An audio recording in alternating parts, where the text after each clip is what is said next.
എല്ലാവർക്കും നമസ്കാരം. കേരളക്കരയാകെ കണ്ണീരിലാർന്ന് കണ്ണീരും കയ്യുമായി നിലവിളിക്കുന്ന ഈ സമയത്ത് ഞാൻ ഇന്നലെ വെളാങ്കണിയിലേക്ക് പോന്നു. എനിക്ക് അങ്ങോട്ട് കടന്നു ചെല്ലാനും പറ്റുന്നില്ല. പക്ഷേ ഈ വാർത്തകൾ കേൾക്കുമ്പോൾ നമ്മളെല്ലാം ഒന്നാണ് എന്ന് ഓർക്കാൻ ഈ അവസരം കാരണമാകട്ടെ. പ്രിയമുള്ളവരെ, ഒരു മനുഷ്യൻ്റെ കണ്ണീര് കാണുമ്പോൾ കരളലിയുന്ന ജീവിയുടെ പേരാണ് മനുഷ്യൻ. ഓടി നടന്ന് രക്ഷാപ്രവർത്തനം ചെയ്യുന്നവരൊക്കെ കാണുമ്പോൾ ഈ ലോകത്ത് നന്മയുടെ തുരുത്തുകളുണ്ട് എന്ന് തിരിച്ചറിയുന്നു. ഒറ്റവർ നഷ്ടപ്പെട്ടു പോയവരുടെ കണ്ണീരും പ്രലാപവും ആർക്ക് തീർത്തു കൊടുക്കാൻ പറ്റും? നമ്മൾ ഒന്നാകണം. ഈ ദുരിതങ്ങളും ദുരന്തങ്ങളും നമ്മുടെ സമൂഹത്തിൽ വരാതിരിക്കാൻ പരിശ്രമിക്കണം. ഒറ്റക്കെട്ടായി നിൽക്കണം. അമ്മയും സഹോദരിയും അരിയത്തേക്ക് ഒലിച്ചു പോകുന്നത് നേരെ മുമ്പിൽ കണ്ടു എന്ന് പറയുന്ന ആ മനുഷ്യൻ്റെ നിർവികാര്യത ഞാൻ കണ്ടു. കരയാൻ പോലും അവർക്ക് സാധിക്കുന്നില്ല. മഴ പെയ്തിറങ്ങുന്നതിനേക്കാൾ കൂടുതൽ അവരുടെ ഹൃദയത്തിൽ സങ്കടത്തിൻ്റെ വലിയ പേമാരിയാണ് പെയ്യുന്നത്. ഓടി നടക്കുന്ന എൻ്റെ സഹോദരങ്ങളെ കാണുമ്പോൾ ഈ ലോകത്ത് ദൈവത്തിൻ്റെ കരുണയുടെ കരങ്ങളുണ്ടല്ലോ എന്നോർത്ത് ദൈവത്തിന് നന്ദി പറയുകയാണ്. ഒറ്റക്കെട്ടായി നിൽക്കണം. ഒരു മനുഷ്യൻ്റെ സങ്കടങ്ങളിലും ദുരന്തങ്ങളിലും മാത്രമല്ല, എല്ലാ മനുഷ്യരുടെയും വേദനകളുടെ നടുവിൽ നമ്മുടെ സ്നേഹത്തിൻ്റെ കരം എപ്പോഴും ഉണ്ടാകണം, കൂടെ ഉണ്ടാകണം. പ്രിയമുള്ളവരെ, ചുറ്റുപാടുള്ള മനുഷ്യരുടെ സങ്കടങ്ങൾ കാണുമ്പോൾ അവരോടൊപ്പം നിൽക്കുക. അതാണ് മനുഷ്യൻ എന്ന് പറയുന്ന ജീവിയുടെ പ്രത്യേകത.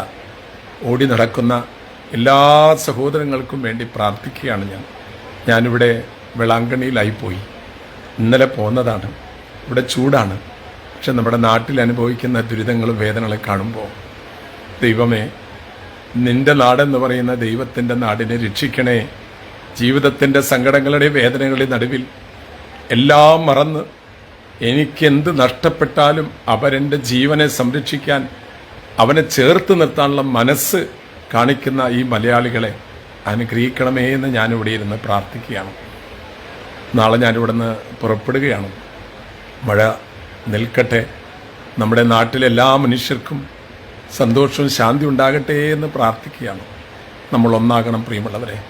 ജാതിമത ചിന്തകൾക്കപ്പുറത്ത്, മറ്റെന്ത് വ്യത്യാസങ്ങൾക്കപ്പുറത്ത് സങ്കടങ്ങൾ വരുമ്പോൾ ഓടിക്കൂടുന്ന മനുഷ്യൻ്റെ ഉള്ളിലുള്ള കാമ്പുണ്ടല്ലോ, അതാണ് ദൈവം സൃഷ്ടിച്ചപ്പോൾ മനുഷ്യൻ്റെ ഉള്ളിൽ നൽകിയിട്ടുള്ള ഈ വലിയ വെളിച്ചം.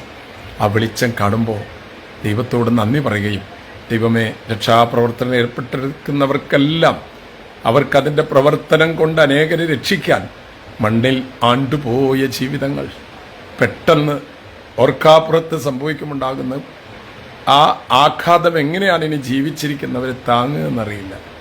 പ്രിയ സഹോദരങ്ങളെ, ഈ ദുരന്തങ്ങൾക്ക് മീതെ ഓരോന്നും സംഭവിക്കുമ്പോൾ നമുക്ക് നമ്മുടെ ജീവിതത്തിൽ മലയാളികളുടെ ഈ നന്മ നഷ്ടപ്പെടാതെ നമുക്ക് സൂക്ഷിക്കണം. ജീവിതത്തിൽ പല പല പാഠങ്ങളാണ് നമ്മൾ കേൾക്കുന്നത്. ഇപ്പോഴും തെരച്ചിലുകൾ കഴിഞ്ഞിട്ടില്ല. ഇനി എത്ര പേർ മരിച്ചു എന്നറിയില്ല. നമ്മളെല്ലാവരും മരിച്ചു പോകും. പക്ഷെ ഇത് മരണമല്ലല്ലോ. ഇത് മരണത്തേക്കാൾ 1000 മരണങ്ങൾ പോലെയാണ്.